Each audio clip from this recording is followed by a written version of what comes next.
Hello and welcome back to What You Missed, the gaming news show where your host continuously reminds you that his computer is broken. Yes, ladies and gentlemen, it still has not been fixed, unfortunately.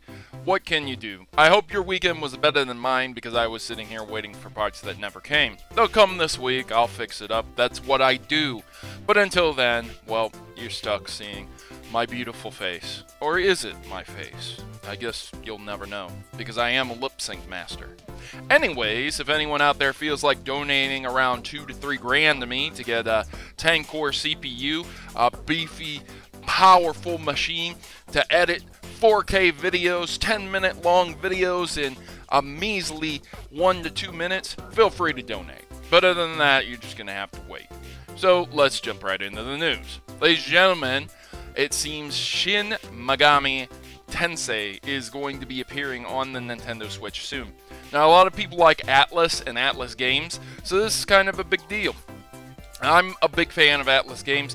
I'm not really into this series, but I know how important it is to a lot of people, and that's going to be coming on October 23rd. There's another big game revealed later in this episode, so be sure to stay tuned for that. And apparently Super Mario Run is going to have an update that is going to be adding Daisy, a new world, and a new mode.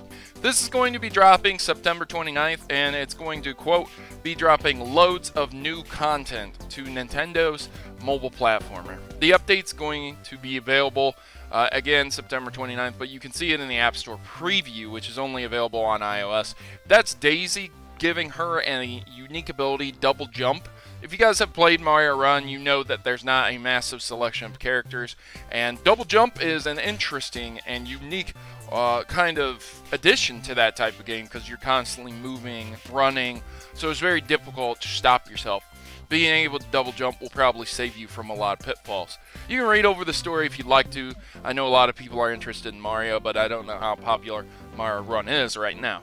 Square Enix to further invest in games as a service. So, quote, gone are the days in which single players were of primary status. This is very unfortunate because I don't feel that that is correct. I feel that most of the world as a whole, still play games in a single player sense. There are many games that I will play single player. There are many games that I play co-op, but I won't play multiplayer online. And this is what they're kind of talking about. Because I don't know if you've noticed, there's not a lot of co-op games, couch co-op games that get released these days. I mean, the Xbox One is pretty abysmal for them. Yes, there are a few good ones, but they're very, very rare. So, this was a message to the shareholders in Square Enix's 2017 annual report. Again, these video game industries, titans that make these games, they still have shareholders that they have to appease. And they were talking about the importance of multiplayer games and experiences designed with long-term engagement in mind. And again, quote, the title was stated, but they were talking about lately multiplayer games being the ones to have taken the lead, and that it is standard for games to be designed for long-term play. And that was Masuda explaining again to the shareholders. Quote, in an effort to increase customer satisfaction and enhance the lifetime value of games themselves, Square Enix will endeavor to develop games designed not to be played once after launch, but so customers can enjoy and play them longer. And this comes on the heels of the arrival of Comrades this October. That would be a DLC for Final Fantasy 15 that is going to be a multiplayer expansion. So there you go. It seems that even Square, a company that is traditionally known for RPGs, seems to be going the multiplayer direction.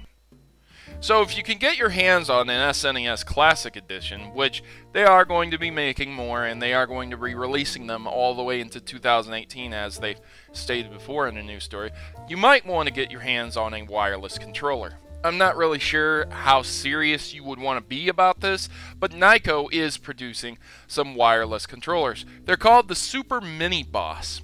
Kind of an odd name, but basically what you can do with these is you can buy them for $20, and then the SNES Classics launch is going to be September 29th, so they're going to be coming out soon, and you're going to be able to get them at Gamestop, Nyko, eventually Amazon too, and they allow you to sit 20 feet away and play Super Nintendo games. Now imagine having a Super NES Classic hooked up to your 55-inch, 80-inch, whatever, HD 4K TV, and you're playing with this cord, man, and you just can't reach, and you're sitting like this, and you're uncomfortable.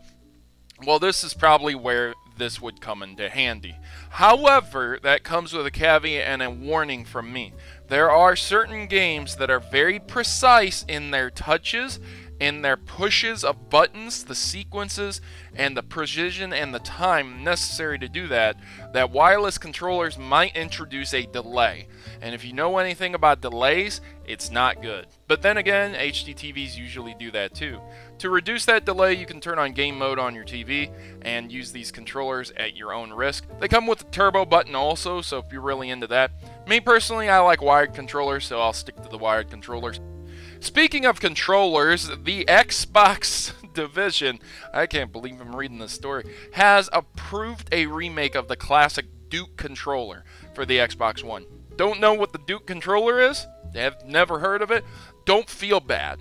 The original fat Xbox, the original, not the original fat Xbox One, I know, it's really confusing with these names, but the first, the launch, the direct Xbox, for all you old veterans out there, you know what I'm talking about. They had this big fat controller. It was huge, man. I don't have one right now. I really wish I did. But basically, it was so loathed. Like, people didn't like it so much that they were petitioned and they changed the controller to a smaller S variant. So it's more similar to what a GameCube controller would have looked like back in the day. But the big one is making a return. Everything's going to be the same on it, except for in the center there is going to be an LCD screen, and it's going to be compatible with a kind of plug-and-play USB. It will work with the Xbox One, and it will work with Windows 10 computers, but you can probably get it working on Windows 7 also. There's going to be drivers for it. This big controller, I like it. I like the big controller. I think it'll work really good, and I'm definitely going to be picking one up. As aforementioned, there's another game that's being announced, and that is Red Dead Redemption 2.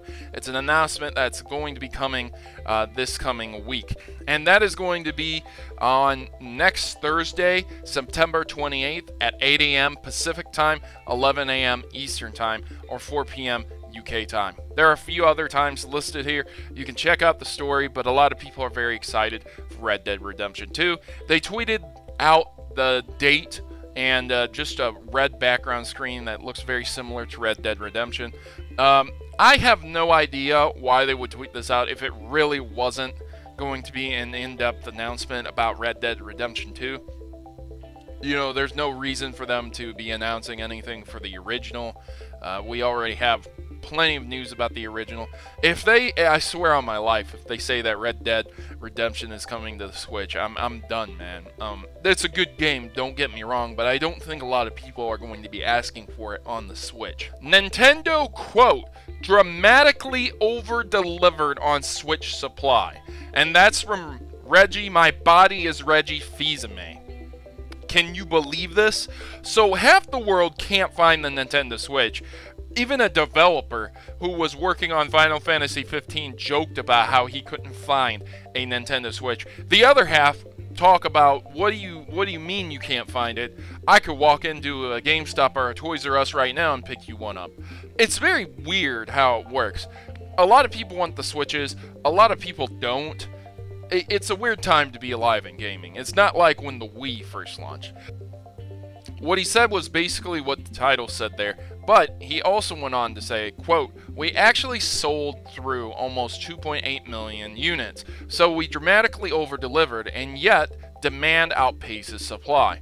And they were shooting for about 2 million units at launch. It's pretty crazy. I think the article is an interesting look into the mindset of Nintendo. You should definitely check it out if you have time, but that's basically what Reggie was saying. Bethesda on Switch. It's not as if we're going to just do these two games. Well, obviously, you have Skyrim, and then you announce that you're putting Wolfenstein 2 and Doom on the Switch, okay? So that's 3 games. Yeah. They were talking to Venture Beat, and that was the president of marketing, communications, Bethesda, Pete Hines, and they were talking about more games running on the console in the horizon. Quote, "We've been in consistent conversation with Nintendo, and not just about 2 games we have now, but about our whole approach to the platform going forward. What we can do, best practices, what things are a good fit, and what they're excited about in what we're doing. We're obviously excited about these 2 games, but it's not as if we're just going to just do these 2 games and that's it. We want this to be the start of a relationship that we build with Nintendo and Nintendo fans." Continuing on, quote, "We haven't done anything on a Nintendo platform in forever. Breath of the Wild being the runaway colossal hit that it is, there's certainly some belief like, hey, if you like open world RPGs where you can explore and do what you want, Skyrim might be a good fit for you." And he's absolutely right. So I'm very curious, wondering if they're going to end up putting some other games on there like Fallout, maybe the original Wolfenstein, maybe some other entries that they're going to be creating in the future. Hey, who knows, they might put out an Oblivion remastered. Oh, now that'd be a game. Morrowind remastered. Maybe they'll have a collection pack that they would be able to put on the Switch. Sonic the Hedgehog is teaming up with Hooters.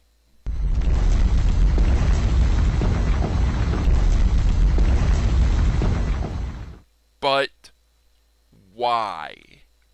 I'm going to link the story in the description below, and we're just going to go ahead and skip right over this one. So, there you go. Some GameStops refuse to sell Switches without bundles, but GameStop says that shouldn't happen. So here we go. We have a situation that's very, very interesting. I could tell you about the story. I could read over the story completely to you. But the long and the short here that I would like to point out is that you have a company, a big company that says something privately to its employees. Maybe you have a big company that at face says, hey, do this, don't do this. But then because of company practices, it forces the company itself to engage in shady practices, causing a problem, a rift in the management to employment sales. So basically what the managers have to do is sit there and incentivize certain things and deny certain things to make the sales to retain his position and his job, and same with the employees, and that's exactly what I think is going on here. So I have an interesting story for you here. Battlegrounds developer attacks Fortnite for replicating game. Now this is a difficult argument to talk about, because when you create something, other people can go out and emulate it. It's not like they own this style of game. Maybe they were the first ones to pioneer it, but it's very hard to sit there and say, okay, you're not allowed to make this style of game ever again because you're copying us. That would be like me saying no one's allowed to make a Pokemon Theory because I created Pokemon Theory. Like, that's crazy talk. But at the same time, I sympathize with the company because, again, using myself as an example, I see a lot of people go out there and they'll title their videos literally Pokemon Theory. It's like, hey man, couldn't you have titled it something a little bit different? Couldn't you put a more unique spin on it than what I had done? But at the same time, I sympathize with the fact that anyone can do whatever they want and put their own spins on anything they want. So what happened here is the developer, again, of Battlegrounds had been upset at Epic Games because Epic Games had announced a Battle Royale mode for its game Fortnite that turns out to make the game a 100-man PvP gameplay style with a free update. And the reason why this came about is because the developers over at PUBG had decided to use the Unreal Engine, and they had worked with these gaming studios, and they feel like they took these ideas from them, stole them, and tried to put their own spin on it and sell it themselves. And they never discussed them being able to reference PUBG in their own game on the promotion of Fortnite with their community and their communications with the press. This wasn't discussed with the developers of PUBG. So that's basically what's happening there. You can read over the whole story, but apparently Battlegrounds developers feel like the game was ripped off and stolen, and Fortnite is basically putting its own spin on the game and stealing their own developmental ideas and materials because of the work that they did with them with the Unreal Engine. So read over the story if you feel like getting more information, but that's the long and the short of it. And I want to close on this, ladies and gentlemen. Once again, it seems that unique and creative game artists out there, developers, people who like to take stories and put spins on them, they seem to be getting some recognition here. There's a student who created an Overwatch concept art. It's so good, even Blizzard is talking about it. So this individual made a character named Terra, and they put out some interesting designs, and it caught the attention of Blizzard. So that's pretty cool. Jeff Kaplan jumped in to say, wow, this is amazing, you are so talented. And that they were talking about this in the Overwatch forums. This artist's name is RM Parfait. That's the student's name that they go by, and it's concept design for a character. Who knows, this person may end up getting employed by Blizzard because they are very, very good with their art. So that was this episode of What You Missed. I hope you guys enjoyed this episode. If you did, make sure you leave me a big thumbs up and a supportive comment down below. If you didn't like it, let me know what I could do better in the future, and I will try to do it. I've been here as Protomario, and I'm signing out. As always, good gaming, God bless, and I hope you have a great week, ladies and gentlemen.